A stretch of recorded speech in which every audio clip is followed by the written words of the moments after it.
And we are back. Hopefully we've got volume this time, everybody. Between Two Wheels podcast. This is Tyler Yonke.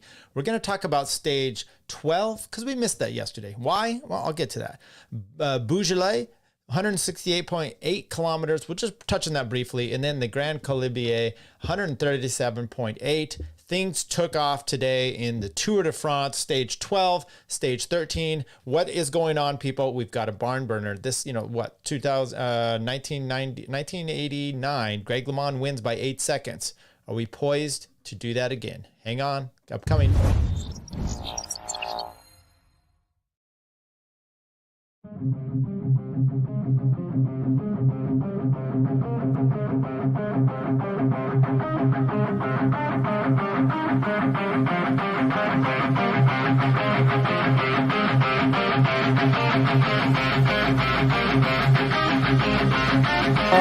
Massive number of people have been upgrading. Yes, there you go. You see the graceful limb that you were talking about before. The race we've got yet again, and a victor then goes victory to an American, Andy Hampton. The felt it go by.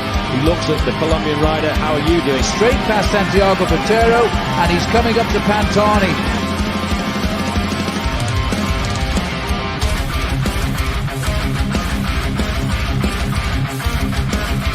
Armstrong is sitting in the last few hundred meters as we come towards the finish of this monumental stage. And Armstrong, as we start to approach the line now, Pantani grits his teeth and accelerates and over the line. Is going now to win stage number 15. Sepp an emotional finish from Durango in the USA. Sepp wins.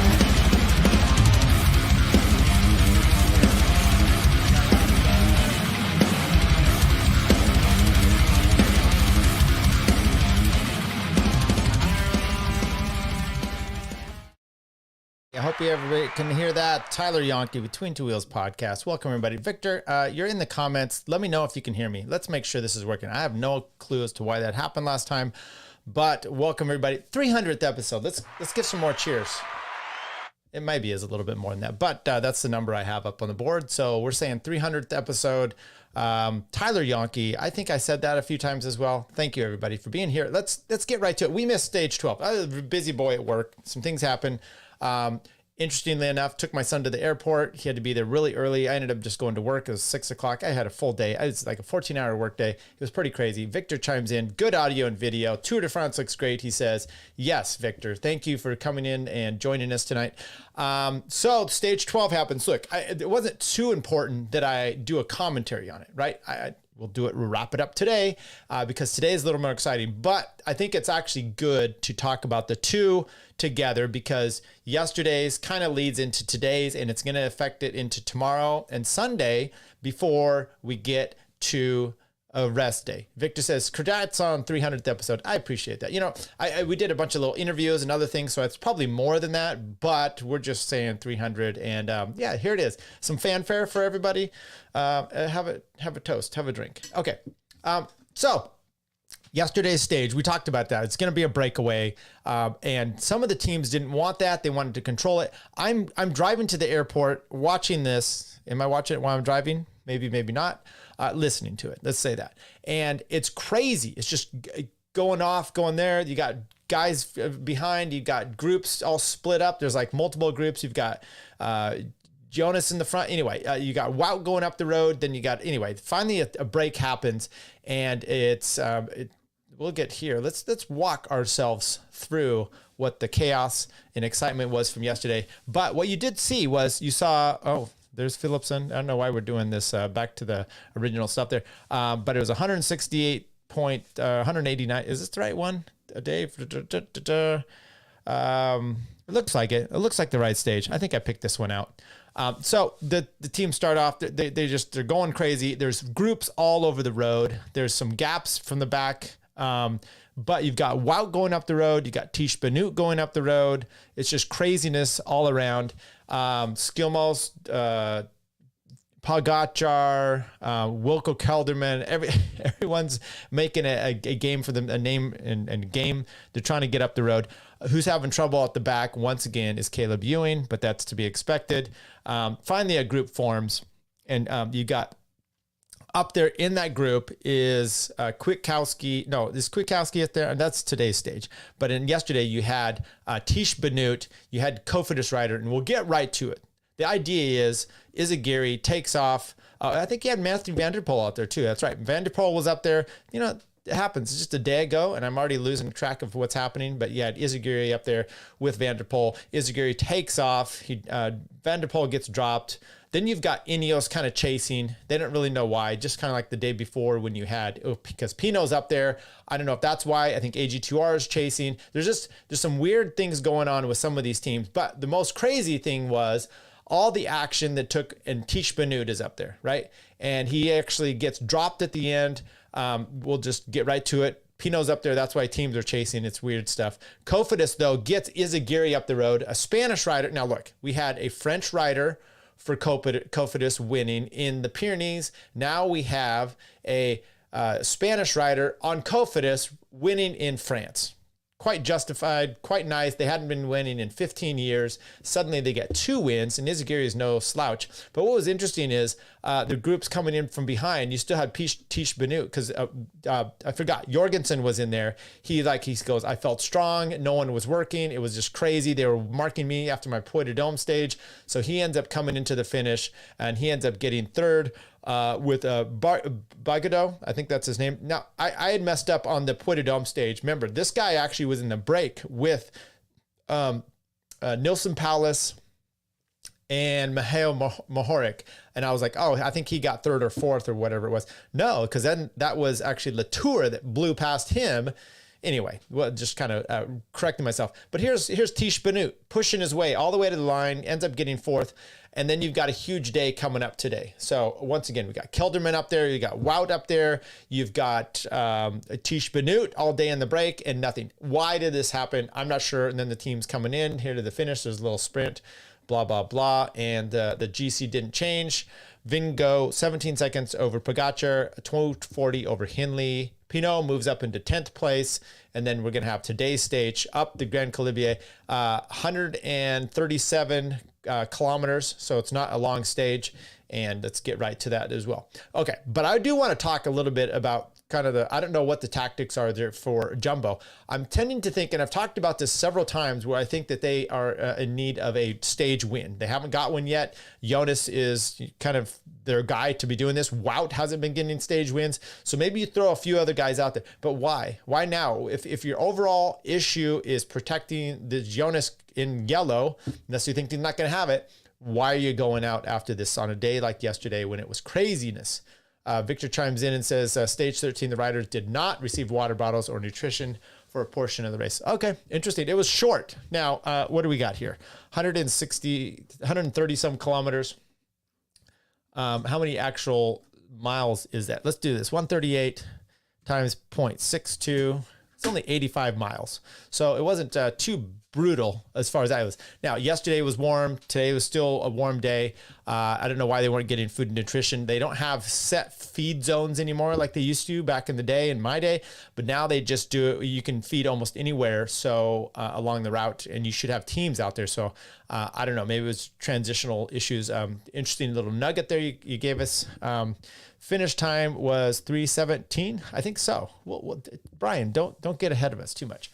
So yesterday we had obviously the issue with Jumbo, and then you've been seeing, I don't know if it's mind games, but Vingegaard has been saying, "Oh, Pogacar, this stage is definitely him." Maybe trying to goad UAE Emirates team to take the lead and to do all the work today, possibly.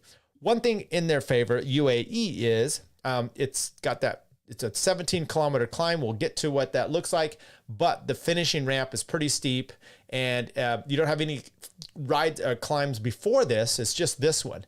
And the more climbs, the more you saturate the stage with heavy HCs, Cat 1s, Cat 2s over and over, the more it actually favors Vingegaard. We saw that with last year, stage 11 or 6 or whatever it was, where they dished out the punishment to Pogacar, and it was by Roglic and Vingegaard. We also saw it on How to Come, where they were able to distance more time due to the just pounding days of climbs that they had there. So Vinigo says, this is my terrain in the Alps, not so much today. And with that in mind, then you had UAE taken to the front. We're sitting in the picture here. Their team was on the front almost all day. They were trying to control the break, but it's really difficult to do. Their team, but it's a short stage, so it's easier for guys to try to get up the road as well. And then with that, why they wanted to control it and actually get the stage win was 17 seconds. If they get a slight gap over Vinigo, plus you get bonus seconds, now you've got a chance to win the stage and take the yellow jersey. And, it's that bit by bit chipping away. And by the way, Brian, I got your messages. I just didn't get a chance to read them yet. So if I'm saying something that you've already asked the question or whatnot, I'll go back after the fact. I did see the one you put a comment about the bonus seconds. So I think maybe I'll have to look at that again. But there was something about, I think it's 10, 6, 4. And then obviously, so if you get third place, you actually get more time between third and fourth than you would from second to third. 2 seconds there and 4 seconds on the bottom. And then first and second would be 4 seconds. It's a little bit odd, but that's just the way it is. So you're better off getting first or third over fourth than I don't know. Get the win. That's what we're going to talk about. Okay, so UAE comes in there. There does to be a breakaway up the front. It's too hard to control. So UAE is going to try to get on the front here and do what they can. Let's go back over this profile. As you can see, there's a lump here for the sprint. But for the most part, let's just take off and do this last 17 kilometer climb and get it all in. The teams got up in the break. There was 14, 17 riders up there. It's Bastille Day for the French. So they obviously want to win, but is that likely? I mean, as far as winning on Bastille Day, I know Warren Barguil has done it. I mean, there's several over the years, but as far as recent history goes, that's kind of your last year. Bastille Day, Tom Pidcock wins up Alpe d'Huez. It was on Netflix, the whole thing there, so that was pretty impressive. But for the most part, the break's not getting too huge of a gap, but UAE is trying to keep it somewhat reined in. Pogacar is looking good. The team's looking good. Mikhail Zberg, Stekelegen, Trentin, all these guys up there on the front doing the work. Coming into the climb, the break has 17.2 kilometers to go. Bottom of the climb, the break has 3:49 over the field. Pierre Latour is at 1:26. That was an interesting little segment there where they come up over the sprint. There's a drop down. He gets dropped. I guess he's had like a bunch of crashes and in the last 4 years. Every year he cracks something. So he was a little bit tentative and he came off on the descent. And then you're doing a bunch of work and he wasn't even up there for the climb. They hit the climb. Pacheur, Frenchman for, what's the team there? Pinot's team. He takes off. He's like, Frenchman, I've got this taken care of. But look at this climb over here. Bottom portion, 9.4%, a section of 12%, 12%, and 10 at the top for a total of 17.4 kilometers at 7.1%. So the little break is going up there. You have Shaw of EF Education. They are slowly bringing back Pacheur. And then you've got the big time boys here for EF. Immediately we see Tish Benoot. He's out the back. And by the way, we also lost Caleb Ewing today. I think he's been suffering. He's been having a tough time.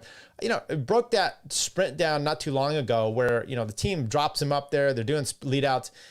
He just didn't have anything. He just kind of sits on the back there. I just think he's probably been not feeling well this whole time for whatever reason, not recovering, and then he's done. So we're done with him.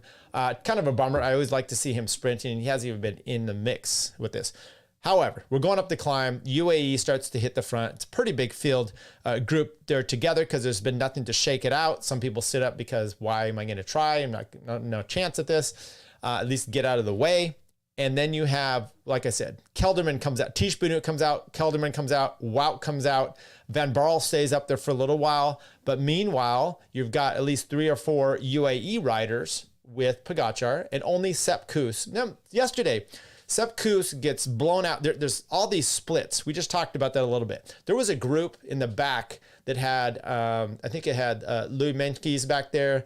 I don't think Jai Hindley, because I think he was making the front, but Sepp Kuss was back there. Nilsson Palos was back there, and they were 3 or 4 minutes off of then the main group, which had Vinigo, Pogacar, all the other main guys, and then there were the breaks going up the road as well. finally that group comes up. And all the UAE or the jumbo guys were already up in the main group, except for Sepp Kuss. He's in the back. Now, he's the only one yesterday that didn't make any kind of efforts, as far as he didn't even try to make that front group with the main guys, because he's in the back. And I'm sure he's back there. There's no need for him to be pulling. So he's just chill. I imagine yesterday was a pretty chill day for Sepp Kuss.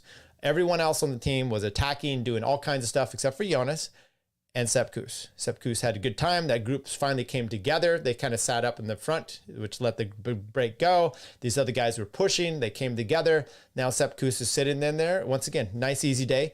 So that's at least good for him and Jonas. And then today. And then Chris Flowers sends me a message and he goes, yeah, but one Sepp is about 3 UAE.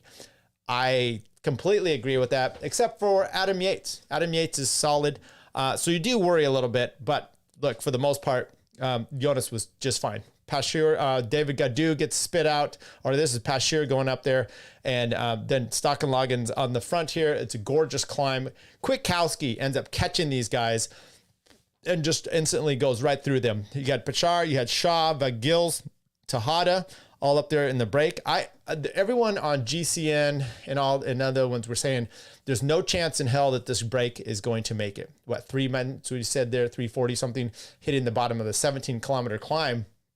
I said there's no chance that that's going to happen when this whole thing pitches off in the Tour de France and the GC race, when there's such a short stage. But with that short stage, these guys, even in the break, haven't been doing a tremendous amount of work that they might still be able to get an up and over the top and actually win the stage. I think Jens Voigt said there's about as much chance as a drop of liquid in hell that they're going to make it. Okay, I think Sean Kelly said there's no chance they're going to make it. I mean, everyone's like, no chance. But the problem is, as soon as you saw, even near the bottom here, you can see this right here, where on the inside corner, where Kwiatkowski starts to make a gap here and he comes through Shaw, I was like, oh boy. Because when he first gets dropped, you're like, okay, maybe he's just on a bad day. But when this happens right here in this moment, and if you know anything about Kwiatkowski, you're like, okay, he's won classics, Milan-San Remo. He's been world champion. He's won a stage here in the Tour de France. Now, it was with Carapaz in 2020, which they came across the line sitting up, and he kind of gets the win.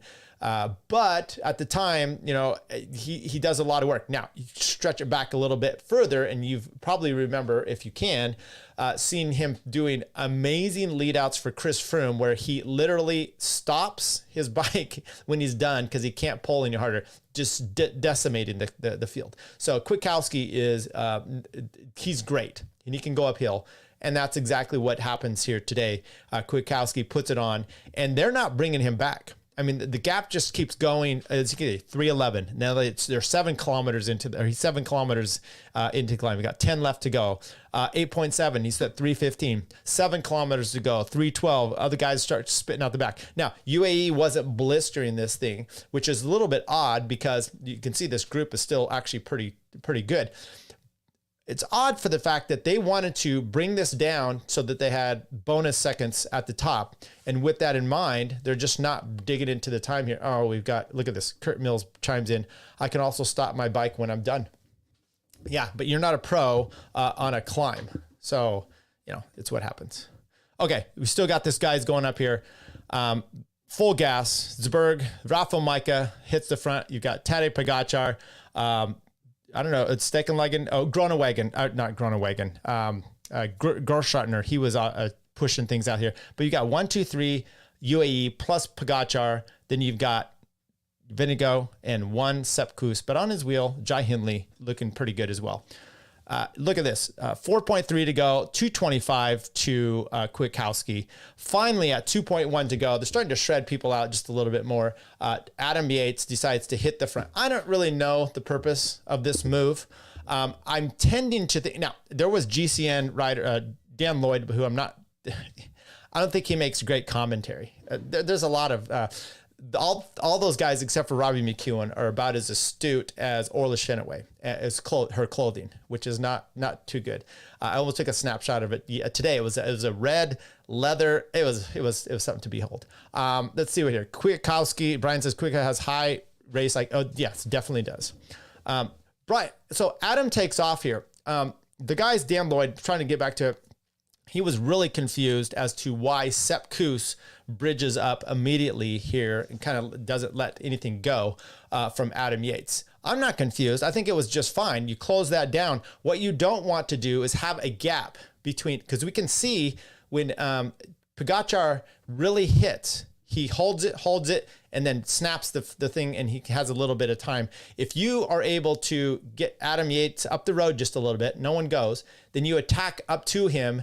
You're able to rest a little bit. He hits the front for you, and next thing you know, you've got a gap over with a teammate up the road. So Sepp closes it down immediately. It seemed to me to be perfectly fine. Plus, what you're doing is you're keeping things together for your team leader if there's any issues with that. With that in mind, Adam Yates did look to have a good move. Sepp never had to really hit the front for him, but in that last, 400 meters or so, Pogačar takes off. Now, Kwiatkowski, he holds off for the win, no problem. But then Pogačar finally decides to hit it with 400 meters to go. And this is a blistering sprint uphill. I thought Vingegaard was actually going to be able to hold on. He was holding, but then there's another kick. Poor Shaw gets passed over here. Slowly but surely, Pogačar's coming up, clips another guy at the line, almost gets to Van Gils. Then he would have got second place, but he gets fourth place. He gets a 4-second time bonus, plus he gets 4 seconds over Vingegaard.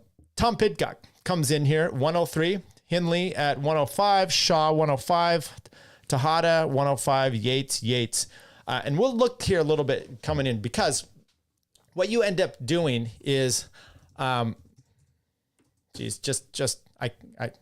wife's saying, hey, open the garage. And I'm like, I'm on a podcast, and I don't know why she can't open the garage herself. So we'll close up here in just a second. But what you have is a problem with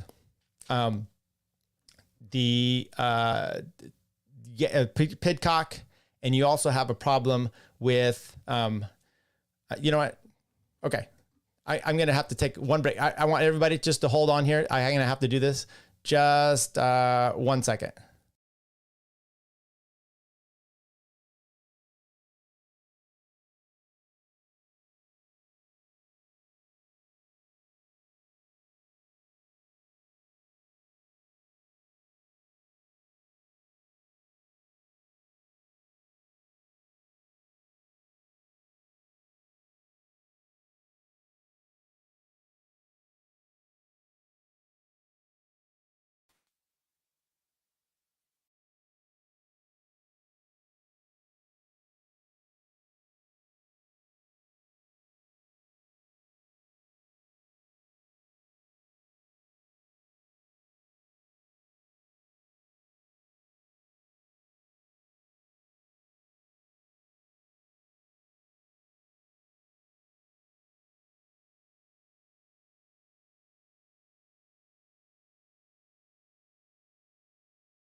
Okay, how's that?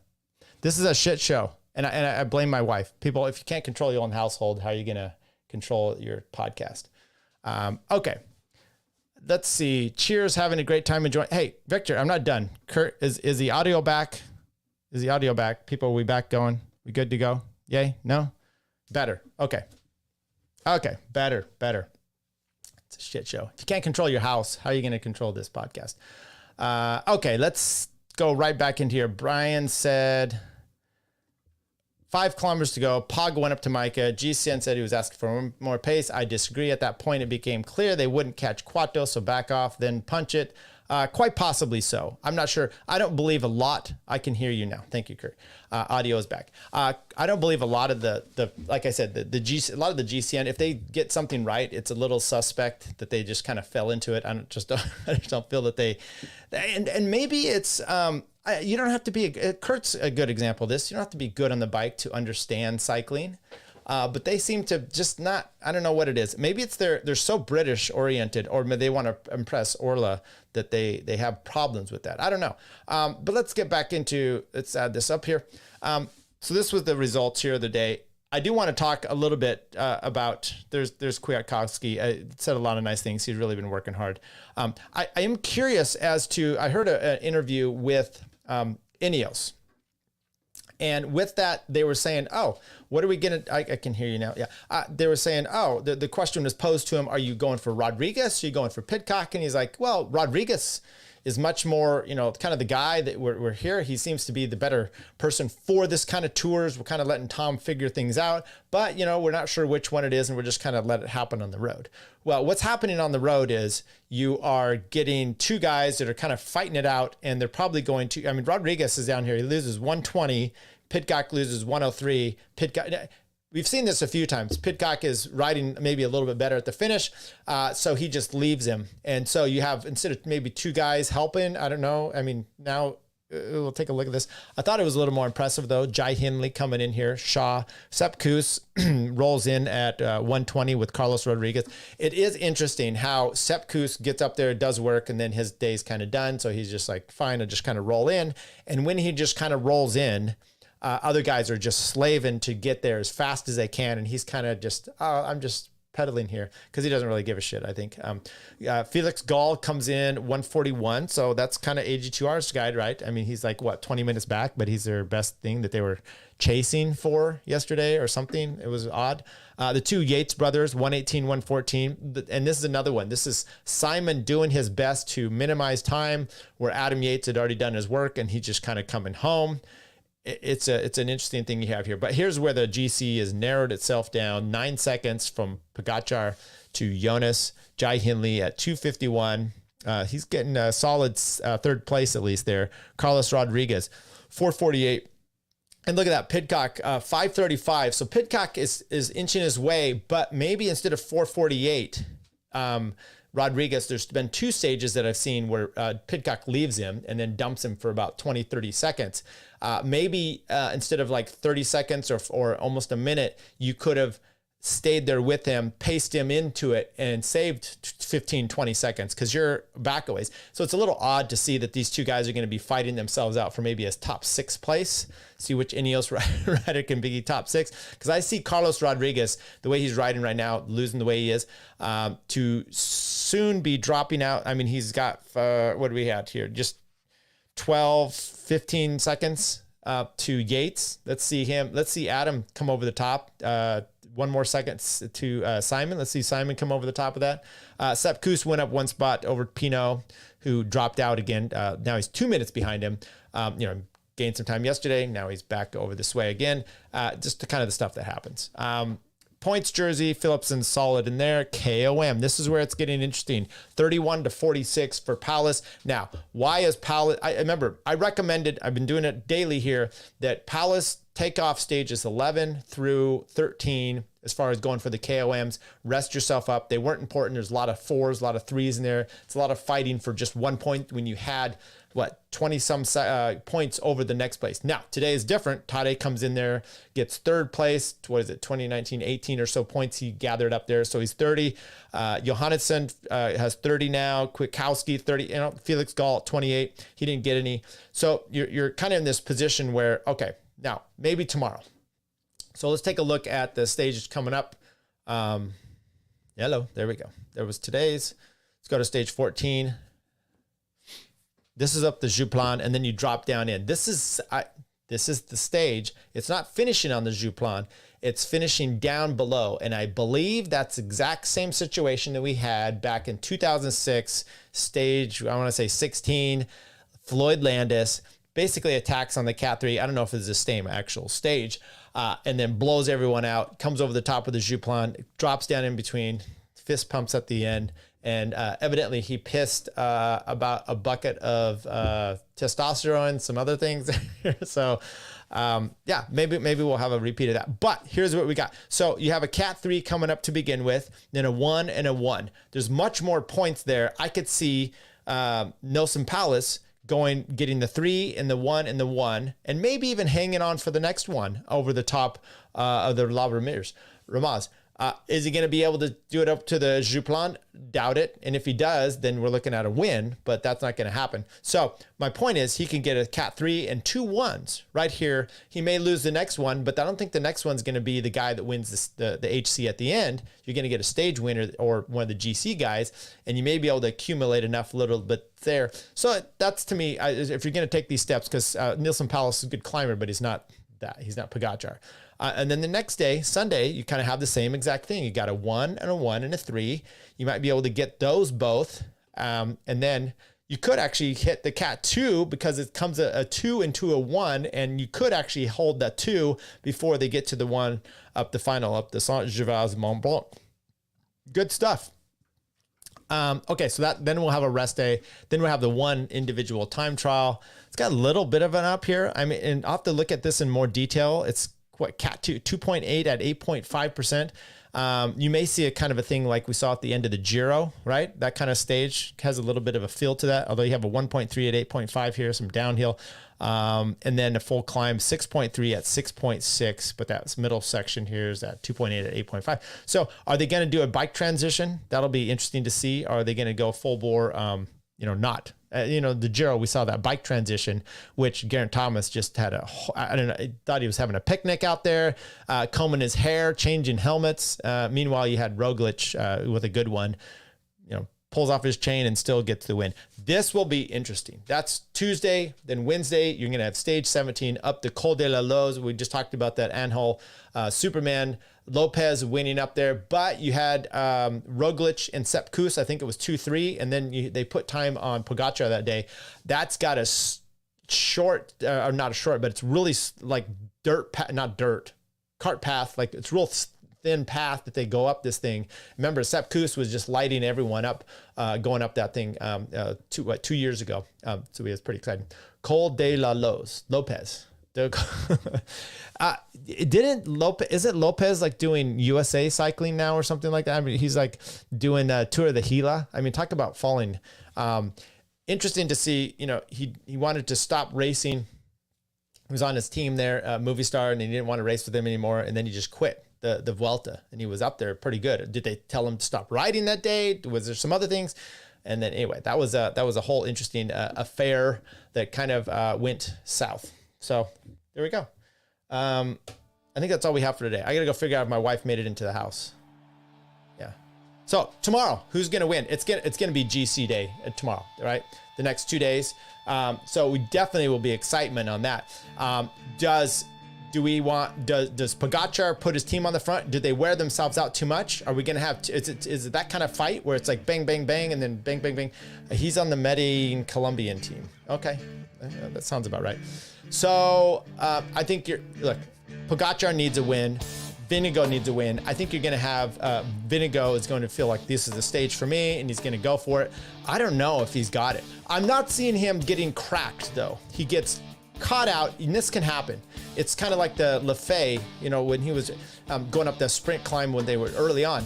It's that kind of rider that can just push for 400 meters. But if Pogacar was trying to do this 2.5 down the road, he would be caught. So it'll be interesting to see. All right, everybody. Till tomorrow. I went for a bike ride and it's hot out there. Late.